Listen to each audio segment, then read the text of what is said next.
तो हम पढ़ रहे हैं परसेंटेज, और परसेंटेज में आज का पहला क्वेश्चन है जो कि आपके सामने बोर्ड पे है। एक व्यक्ति अपनी आय का 40% खर्च करता है तथा 12,000 रुपीज की बचत करता है। उसकी मासिक आय क्या होगी? तो अब इसमें एक एक्सपेंसेस है और एक इसकी सेविंग है, और हमें पूछा है इसकी मासिक आय क्या होगी। तो एक छोटी सी बात जो कि हमें पता होगी या ध्यान रखनी है, वो ये है कि जो इनकम होती है वो दो चीज़ें मिलके बनती है। या अगर हम खर्च और बचत की बात करें तो ये हम अपनी इनकम में से ही करते हैं। इनकम से ज़्यादा खर्च या बचत हम नहीं कर सकते, तो इन दोनों का जो सम बनता है वो आय होती है। तो आज के क्वेश्चंस हम इनकम और एक्सपेंसेस से रिलेटेड ही रखेंगे। तो देखते हैं इसमें क्या क्वेश्चन पहला। अब हमारे पास में अगर ये दोनों रुपीस में दे रखे हैं तब तो कोई दिक्कत नहीं है। जैसे कोई व्यक्ति 200 रुपये कमाता है और ये इसमें से 60 रुपये खर्च करता है, तो इसकी बचत क्या होगी? इसकी बचत होगी 140 रुपये। ये बहुत आसान है। अगर दोनों वैल्यू दे रखी है आपको, तब आप उन दोनों को सम करके इनकम निकाल सकते हो, या इनकम में से किसी एक को माइनस करके दूसरा मद निकाल सकते हो। लेकिन अगर एक वैल्यू आपको परसेंटेज दे रखी है और दूसरी वैल्यू आपको रुपीस में दे रखी है, तो ऐसे केस में आप इसको डायरेक्ट तो प्लस नहीं कर सकते। तो हम इसके लिए क्या यूज करेंगे, थोड़ा सा फॉर्मूला हम देखते हैं।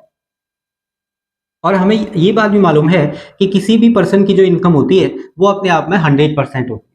मतलब उसकी जो भी सैलरी है, भले वो 1,000 रुपीज हो, 10,000 हो, लाख हो, करोड़ हो, जो भी उसकी सैलरी रहेगी वो उसके लिए अपने आप में 100% सैलरी है। अब इसमें से अगर वो 60% खर्च करता है, अब यहाँ पे आप इसको माइनस कर सकते हो क्योंकि दोनों परसेंटेज हैं। जैसे यहाँ पे हम इसको प्लस माइनस कर पा रहे हैं, वैसे यहाँ पे दोनों परसेंटेज हैं तो हम माइनस कर सकते हैं। तो माइनस करके आएगा 40%। तो 40% वो सेव करता है अगर 60% उसके एक्सपेंसेस हैं तो इस तरह से अगर परसेंटेज वैल्यू दी है तो आप दोनों को परसेंटेज को सम कर सकते हो, या टोटल को आप 100 ले सकते हो क्योंकि किसी भी पर्सन की इनकम हमेशा 100% होगी। और अगर दोनों रुपीज में है फिर तो कोई दिक्कत है नहीं। तो अब आप मुझे बताओ, एक यहाँ पे है परसेंटेज वैल्यू, एक है रुपीज में, तो हम इसको डायरेक्ट प्लस नहीं करेंगे, बट हम इसमें ये वाली अप्रोच लगाएंगे। हम ले लेते हैं कि इसकी टोटल वैल्यू 100% है, टोटल सैलरी, जिसमें से 40% एक्सपेंसेस करता है। तो हम निकाल लेते हैं यहाँ पे इसकी सेविंग। और सेविंग जबकि 100% इसकी इनकम है, तो सेविंग बराबर हो जाएगा इनकम माइनस इसका एक्सपेंसेस। अगर ये 100 रुपये कमाता है तो ये हर 100 रुपये में से 40 रुपीज एक्सपेंस करता है, तो 60 रुपीज ये सेविंग करता है। इसका मतलब 60% इसकी सेविंग है। अगर 100 रुपये कमाता है तो 60 रुपये बचाता है, लेकिन इसने बचाए 60 रुपये नहीं है, इसने बचाए हैं 12,000। तो आप मुझे बताओ 60% यानी कि जो इसकी सेविंग है परसेंटेज वाइज और जो इसकी एक्चुअल सेविंग है, ये दोनों आपस में हमेशा इक्वल होंगे। परसेंटेज वैल्यू और उसकी एक्चुअल वैल्यू हमेशा इक्वल होगी, तो यहाँ पे हमने इसको इक्वल करके लिख दिया, यानी कि 60% इक्वल टू 12,000। और यहाँ से हम इसका 100% अब निकालेंगे जो कि इसका इनकम होगा। तो 100% निकालने के दो तरीके मैं आपको समझाऊंगा। पहला तरीका है, आप 60% से 1% की वैल्यू निकालो। 60% की वैल्यू 12,000 है, तो 1% की वैल्यू 12,000 अपॉन 60 होगी, जो कि 200 के बराबर होगा। एक एक जीरो कैंसिल हुआ और 6 2 12, 200। तो 1% की वैल्यू हमने निकाल ली, 1% बराबर 200। और चूंकि हमें तो 100% वैल्यू चाहिए यानी कि इनकम चाहिए, तो 100% की वैल्यू हो जाएगी। अब देखो, 1 से 100 बनाना यानी कि 2 जीरो लगाना, तो ऐसे ही 200 का 100% यानी कि 2 और जीरो ऐड करना, तो 2 जीरो का मतलब हो जाएगा 20,000 रुपीज। 20,000 होगा इसका मासिक वेतन या मासिक आय, तो 12,000। अब कभी भी अगर वेतन से रिलेटेड कोई क्वेश्चन आता है तो हम वहां पे क्या करने वाले हैं, 100% उसका वेतन लेके चलेंगे। तो आई होप ये चीज हमें समझ में आ गई होगी। और इसके अलावा अभी देखो, टोटल एक्सपेंसेस हमें दे रखे हैं 40% है। अब 40% में ये एक ही खर्चा नहीं करता होगा, किसी भी पर्सन के डिफरेंट डिफरेंट मदों में खर्चे होते हैं। जैसे कुछ फूड पे होता होगा, कुछ ट्रेवल पे होता होगा, बुक्स पे खर्चा होता होगा, कपड़ों पे खर्चा होता होगा। तो अलग अलग मदों का ये खर्चा हमें टोटल 40%, ओवरऑल टोटल खर्चा दिया था 40%। लेकिन अगर हमें 40% टोटल ना देके अलग अलग मद का खर्चा दिया होगा, उस केस में हम क्या करेंगे, कुछ जो इसके वर्ड है मैं नीचे लिख देता हूँ। अपनी आय का 10%, 10% के बाद अगला जो क्वेश्चन है आगे वो है खाने पर या भोजन पर, यानी कि 10% खाने पर, अगला 10% किराए पर, अगला 5% पुस्तकों पर, और अगला 15% यात्रा पर, और अगला 5% ये करता है फोन के लिए। मोबाइल तो आजकल मस्ट है, मोबाइल का जो बिल है वो पे करता है, इलेक्ट्रिसिटी, मोबाइल जो भी एक्सपेंसेस है, कुछ 5% ये खर्चे होते हैं। तो अब हमें इसकी सेविंग को हम सेम रखते हैं 12,000। अब हमें बताना है कि इसकी सैलरी क्या है। तो क्वेश्चन को आप थोड़ा सा चेंज करके पढ़ेंगे। एक व्यक्ति की मासिक आय, एक व्यक्ति अपनी मासिक आय का 10% खाने पर, 10% किराए पर, 5% पुस्तकों पर, 15% यात्रा पर, और एक और 5% मोबाइल बिल पर खर्च करता है, तथा 12,000 रुपीज की बचत करता है। उसकी मासिक आय क्या होगी? अब देखो यहाँ पे जो भी खर्चे हो रहे हैं वो सभी के सभी खर्चे इसके वेतन पे हो रहा है। मैंने क्वेश्चन थोड़ा सा शॉर्ट तरीके से लिखा है, नहीं तो जब क्वेश्चन आप बुक में पढ़ोगे इस क्वेश्चन को तो सारे के सारे खर्चे अपने वेतन का 10%, मासिक वेतन का 10%, तो इस तरह से, यानी कि जो भी ये खर्चा है ये पूरा का पूरा वेतन पे है। यानी कि सैलरी का 10%, सैलरी का 10%, सैलरी का 5%, सैलरी का 15%, तो ये जो भी खर्चा है सैलरी पे है, यानी कि उसकी ओरिजिनल सैलरी पे है, यानी कि एक ही अमाउंट पे है। अगर ये 20,000 पे होता है तो ये भी 20,000 पे है, ये भी 20,000 पे है, ये भी 20,000 पे है, ये भी 20,000, यानी कि सारा का सारा अगर 20,000 पे है तो हम क्यों ना इस सबको प्लस कर दें, क्योंकि कैलकुलेट तो एक ही वैल्यू पे होना है। 20,000 पे ये भी सब अगर 20,000 पे है तो हम इसको ऐड कर सकते हैं। तो सॉल्यूशन में हम देखते हैं कुल व्यय, कुल खर्च या व्यय के बराबर पहला 10%, फिर प्लस 10%, फिर 5%, फिर 15% और फिर 5%। तो इस तरह से ये टोटल खर्चे हो रहे हैं, और सारा का सारा जो खर्चा है वो इसकी सैलरी पे है, यानी कि जो भी अमाउंट है उस पे ये सारे खर्चे उसी पे कट रहे हैं। तो टोटल हो गया ये 50%, 20 और 40, 45%। इसको मैं चेंज कर देता हूँ, ये 11,000 है इस बार। तो टोटल खर्चा इसका है इस बार 45%, 10, 20, 20 और 5।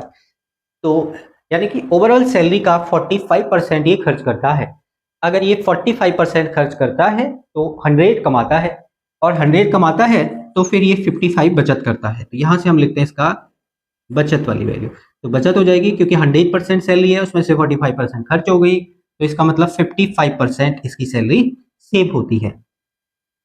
अगर 55% सेव होती है तो परसेंटेज वैल्यू और जो इसकी एक्चुअल सेविंग है वो हमेशा इक्वल होगी। तो परसेंटेज और एक्चुअल वैल्यू इस तरह से हमने एक कर दिया।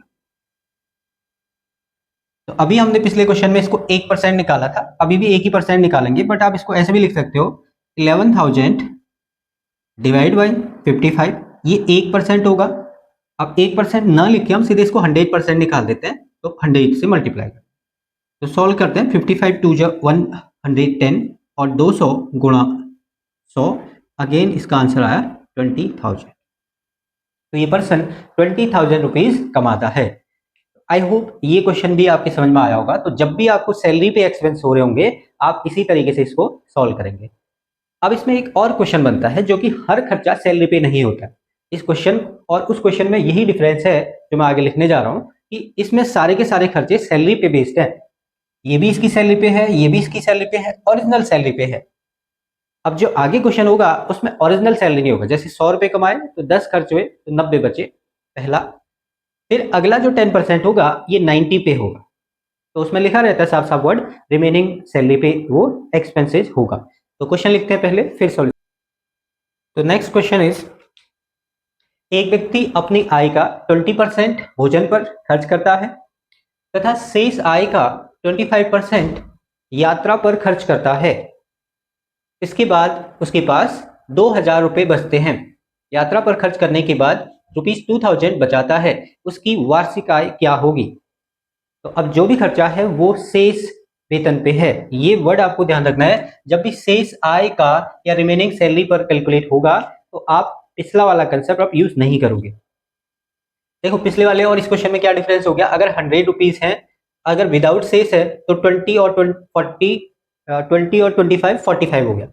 लेकिन अगर इस वाले सेस वाले क्वेश्चन पे है तो ऐसे केस में पहला 100 रुपए पे 20 कटा, 80 बचा, फिर 80 पे 25 कटेगा, फिर 20 कटेगा, यानी कि 60 रुपए बचेगा, जबकि यहाँ पे 55 रुपए बचेगा।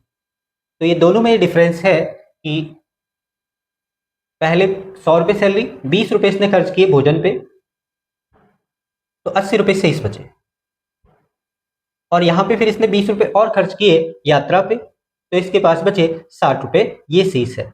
अब अगर 60 रुपए बचत करता है या आगे खर्चा होता है तो इस पे हम उसको वैल्यू मानेंगे, लेकिन यहाँ पे इसका ओवरऑल 45 खर्च हुआ विदाउट शेष वाले में, और इसके पास फिर 55 शेष बचे, तो यहाँ पे 55 बच रहे हैं और यहाँ पे 60 रुपए बच रहे हैं, तो यहाँ पे सेविंग बेसिकली ज्यादा हो रही है।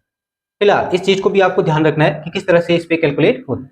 अब इसका क्या कंसेप्ट है, इसको हमें बेसिक तरीके से भी सीखना है, क्योंकि बेसिक में भी ये हमारे लिए हेल्पफुल है, और फिर मैं इसको ट्रिक भी आपको बताऊंगा, आप इसको बहुत जल्दी सॉल्व कर सकते हो। देखो अगर आप इसको बेसिक करोगे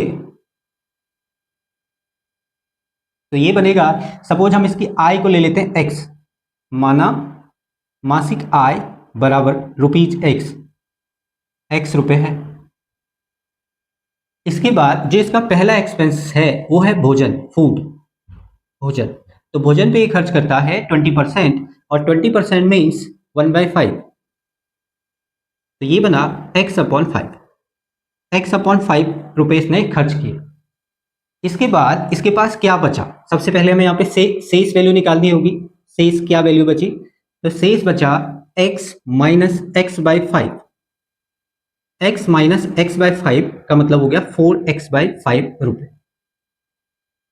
इसके बाद इसने दूसरा एक्सपेंस करना है जो कि है यात्रा, ट्रेवलिंग पे खर्चा होगा, और अगेन 20% होगा, सॉरी 25% होगा इस बार। तो ये 4x/5 बचे थे, और 25% यानी कि 1/4, तो ये 4 कैंसिल हुआ, बचा हमारे पास x/5, फिर से एक खर्चा जो कि x/5 रुपीज का है, और फिर हम शेष निकालेंगे यहाँ पे। तो जो शेष वैल्यू होगी, पहला था 4x/5 क्योंकि इतने बचे थे हमारे पास, और इसमें से x/5 खर्चा हो रहा है, इसको माइनस करते हैं तो हमारे पास बची वैल्यू 3x/5, 3x/5 रुपए शेष है। और अब ये जो शेष है और कुछ नहीं, सेविंग है इसके लिए, जो कि 2000 के बराबर है। तो 3x/5 इक्वल टू 2000, चेंज कर देते हैं इस वैल्यू को, 3000 कर देते हैं, 3000। तो अगर ये 3000 रुपीज है तो x की वैल्यू यहां से हो जाएगी 5000, 5000। तो आई होप ये चीज आपको बहुत अच्छी से क्लियर रखनी है। यहाँ क्वेश्चन के लिए नहीं, आगे क्वेश्चन में हम इसका यूज करेंगे, आगे क्वेश्चनों में भी आपको हेल्प पड़ेगी। जब आप रिमेनिंग वैल्यू निकाल रहे हो, कुछ लेस करके रिमेनिंग निकालेंगे, तो स्टेप बाय स्टेप आपको इसमें लेस करते हुए आगे बढ़ना है। पहला इनकम, फिर ये फूड पे एक्सपेंस, फिर रिमेनिंग जो बचा, फिर यात्रा पे खर्च, फिर रिमेनिंग बचा, और ऐसे 4-5 कुछ भी मत हो सकते हैं। तो इस तरह से आप माइनस करते हुए आएंगे। सेम यहाँ पे भी था, 100 रुपए कमाए तो 20 खर्च हुआ, 80 बचा, फिर 20 खर्च हुआ तो 60 बचा, फिर 10 खर्च होगा 50 बचेगा, फिर 10 खर्च होगा 40, सो ऑन, और जो लास्ट में बचेगा वो हमारी सेविंग के बराबर होगा, और जिससे हम फिर 100% करके आंसर भी कर सकते हैं। अब इसमें आपको ट्रिक की हेल्प से सॉल्व कैसे करेंगे ये हम समझते हैं थोड़ा सा। तो बहुत आसानी क्वेश्चन हो जाएगा ट्रिक की हेल्प से। आपको करना क्या है, आपको निकालनी है इनकम। तो इनकम बराबर या सैलरी बराबर 100/100 minus x into 100/100 minus y into 100/100 minus z, so on, into saving, into saving. अब जहां ये x, y और z हैं, ये हमारे खर्चे हैं, x, y और z जो हैं ये एक्सपेंडिचर हैं। अब कितने भी हो सकते हैं, 4, 5, 6 खर्चे हो सकते हैं, है ना। तो आगे फॉर्मूला और बढ़ सकता है, यानी कि z आ गया तो आप इसको x की जगह ABCD लिख दो, कुछ भी लिख दो, तो ABCD जो भी खर्चे होंगे वो इस तरह से आएंगे। तो सॉल्व करते हैं इसको। सबसे पहला जो खर्चा है वो है, यहाँ पे दो ही वैल्यू है 20 और 25, तो सैलरी बराबर 100 upon 100 minus 20 80 into 100 upon 100 minus 25 75 और इंटू सेविंग 3000। फिर सॉल्व करते हैं तो 5/4 और 5/4/3 4/3 और 4 से 4 कैंसिल और 3 से 1000 टाइम पे 3000 कैंसिल, तो हमारे पास वैल्यू बची 5 इंटू 1000 इक्वल टू 5000। तो इस तरह से इजीली फॉर्मूले की हेल्प से आप ये क्वेश्चन कर सकते हो। आपको फॉर्मूला ध्यान रखना है ये वाला, जिससे आप क्वेश्चन सॉल्व करोगे आगे से। अब यहाँ पे 3 4 5 6 जितने भी मदों पे खर्चा होगा डजंट मैटर, कोई फर्क नहीं पड़ेगा, बस आपको स्टेप बढ़ेंगे। यहाँ पे 3 लिखे मैंने, अभी 2 ही थे तो 2 ही यूज किए, 5 होंगे तो हम उस केस में 5 यूज कर रहे होंगे। तो एक अच्छा सा क्वेश्चन हमने तैयार किया आज। 2 टाइप बनते हैं जिसमें एक विथ सेस और एक विदाउट सेस। अगर विदाउट सेस है तो आप टोटल एक्सपेंसेस को सम कर दो और फिर सेविंग निकाल दो, 100 में से माइनस कर दो। और जहां पे सेस वर्ड यूज होगा वहां पे आप प्लस नहीं कर सकते डायरेक्ट, 45% नहीं है ये कभी भी, तो ऐसे केस में आपको बेसिक भी ध्यान रखना है और इसके अलावा ट्रिक भी आपको ध्यान रखनी है जो कि हमने समझी। तो आज के लिए इतना ही, फिर आगे मिलते हैं।